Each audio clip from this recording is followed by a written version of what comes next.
جواد بھائی میں اس میں ایک اور پرسپیکٹیو بھی ہے، اور میں نے ایکچولی اس کے بارے میں کہیں پہ پڑھا تھا کہ اگر یہ قوالوں کے بارے میں بھی، میں I am not going to take any names, میں کسی کی بات نہیں کر رہا، میں کسی کوئی ایک اسپیسیفک قوال کی بات نہیں کر رہا، میں ایک جنرل پرسیپشن کی بات کر رہا ہوں. صوفیزم کو پروموٹ کرتے ہیں وہ، ٹھیک ہے، صوفیزم کے اوپر زیادہ بیس کرتے ہیں، اس کو گاتے ہیں، اس کو ان ورسز کا وہ استعمال کرتے ہیں.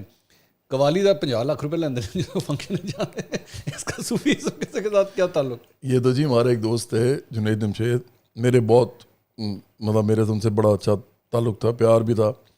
تو جنید جو تھے مجھے بڑی اچھی طرح یہ بات یاد ہے. میں آپ کو تھوڑی سی نا کانٹرڈکشنز بتا رہا ہوں ہماری سوسائٹی کی، اور ان لوگوں کے نام لے کے بتا رہا ہوں جو سوسائٹی کے ٹاورنگ فگرز تھے. تو ہم بعد میں آئے، یہ ہمارے سے پہلے کے تھے. تو ہوا یہ کہ ایک دفعہ ہم نے ٹور کرنا تھا امریکہ کا، میرا وہ پہلا ٹور تھا، 2001 ہے میرا خیال ہے، 2001 یا 2002 کی بات ہے. 9/11 ہو چکا ہوا تھا، اور میں پہلی دفعہ جا رہا تھا ٹور پہ امریکہ. میں نے 2011 نکالا تھا. تو اس میں ہم جا رہے تھے، تو جنید اس زمانے میں داڑھی بردار تھے، داڑھی رکھی ہوئی تھی بڑی، اور تبلیغی تھے، اور طارق جمیل، مولانا طارق جمیل کے ساتھ ہوتے تھے. انہوں نے داڑھی کٹا دی، ٹوٹل کلین شیو کیا. میں، معین اختر، بہت بڑے نام آپ کو پتہ ہے وہ تھے، ندیم صاحب، ان کا پورا نام تو مجھے نہیں پتا، جو ہمارے ایکٹر ہیں بہت بڑے ایکٹر جو فلم ایکٹر ہیں، ندیم صاحب، ٹھیک ہے، وہ تھے. اس میں 2 لوگ تھے، خوشبو اور باز، یہ میاں بیوی تھے، اور یہ ذرا تھوڑا سا ڈانس کا ان کا ایک وہ تھا. فیصل قاضی تھے، وہ ایک کمیڈین ہے. تو یہ ہمارا پورا ایک انٹوراج آپ سمجھیں، ہم گئے.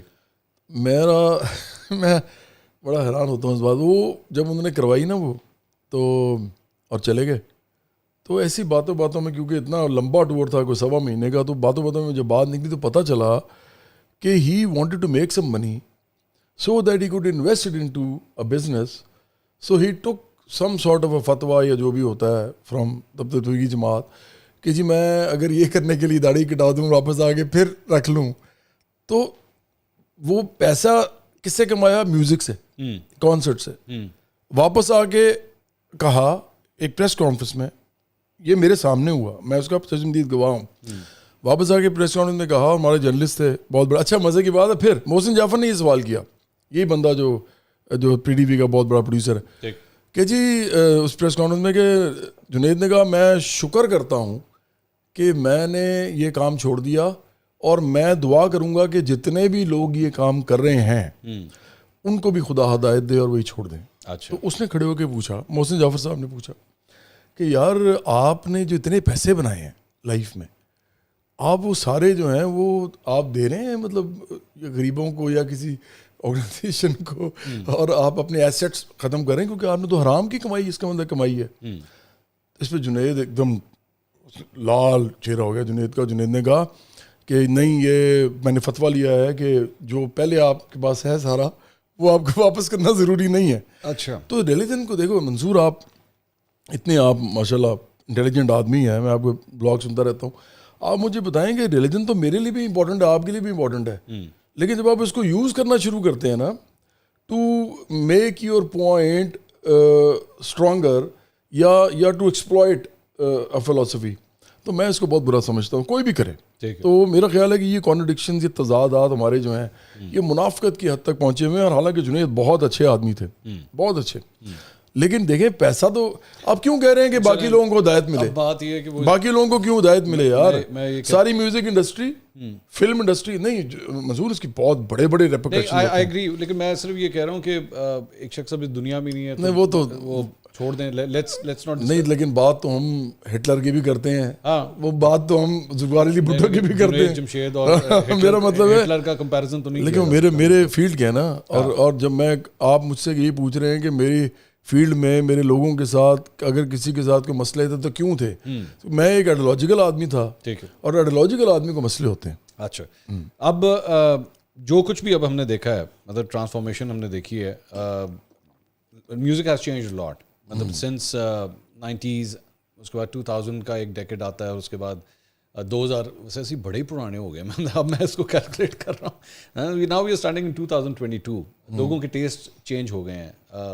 آپ کے خیال میں اب وی ہیو فالن بیہائنڈ, یا جو اب میوزک بن رہا ہے وہ ایکچولی زیادہ بہتر بن رہا ہے ود بہتر فیسلٹیز, پیسہ اس کے اندر اب زیادہ آ گیا ہے, ڈفرینٹ میڈیم سے آ گیا ہے, یوٹیوب کے ذریعے لوگ بہت پیسہ بناتے ہیں, اب اپنا میوزک وہاں پہ ریلیز کرتے ہیں, بارڈرز ختم ہوتے جا رہے ہیں, مطلب اب کوئی فرق نہیں پڑتا آپ پاکستان میں دبئی سے بیٹھ کے آپ ریکارڈ کر رہے ہیں یا کہیں سے بھی.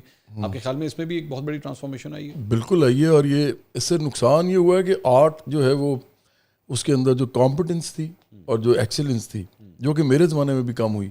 مہدی حسن صاحب کے ساتھ میں کمپیئر کر ہی نہیں سکتا نا اپنے آپ کو, وہ اتنے ان کا گلا جو ایسا تیار تھا, نور جہاں صاحبہ کے ساتھ نہیں کر سکتا, لتا منگیشکر صاحبہ کے ساتھ نہیں کر سکتا, کشور کمار صاحب کے ساتھ نہیں کر سکتا.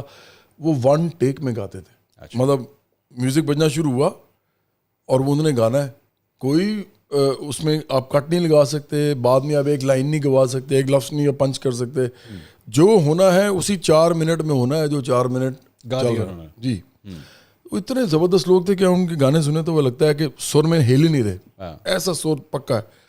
تو میں نہیں وہ کر سکتا. اچھا میرے زمانے میں تو پھر بھی ہم لیکن کچھ حد تک گا لیتے تھے. اب میں جو دیکھ رہا ہوں نا, ساروں کو نہیں کہہ رہا, بہت سے لوگ ایسے ہیں جو سٹار بنے ہوئے ہیں لیکن وہ گا نہیں سکتے اس طرح. اب یہ نقصان ہے. کچھ میرے سے بہت زیادہ اچھے ہیں, جیسے نبیل شوکت ہے, نجم سیٹھی کے بیٹے ہیں علی سیٹھی, وہ ہے, امانت علی ہے, 4-5 لوگ ایسے ہیں جو میرے سے بہت زیادہ اچھا گاتے ہیں. لیکن بہت سارے ایسے ہیں جو جن کو گانا نہیں آتا. لیکن دوسری طرف فائدہ کیا ہے؟ فائدہ یہ ہے کہ ٹیونر لگ گئے ہیں. ٹیونر اگر آپ سے بھی میں گانا گواؤں نا, میں آپ کو بالکل سچ بتاؤں, اگر ابھی گانے کا دل کیا نا تو مجھے بتائیے گا, میں آپ کو گانا ریکارڈ کر کے ایسا اس کو ٹیون کروں گا کہ آپ کہیں گے یار یہ مطلب میں تو بہت ہی اچھا سنگر ہوں. تو اب یہ جو گیجٹس ہیں اس نے میوزک تباہ کر دیا ہے. دوسری طرف لیکن اس سے فائدہ کیا ہے کہ ٹون جو ہے نا وہ اتنی زیادہ ہیں, مختلف ٹونز, مطلب ڈرم کی ٹونز, شہنائی کی ٹون, گٹار کی ٹون, کوئی بھی اٹھا لے منہ اٹھا, مطلب دنیا میں طبلہ ٹونز اتنی زیادہ ہیں کہ ہر دفعہ نیا گانا آپ بناتے ہیں, ہر دفعہ نیا. تو لوگ یہ جو نئے لڑکے ہیں نا, نئے لڑکے لڑکیاں, ان کو ڈائیورسٹی چاہیے یہ والی کہ ہر دفعہ نیا گانا, ہر دفعہ نیا ٹون, نیا. تو وہ میرا خیال ہے کہ اس سے وہ میوزک جو ہے بالکل چینج ہو گیا.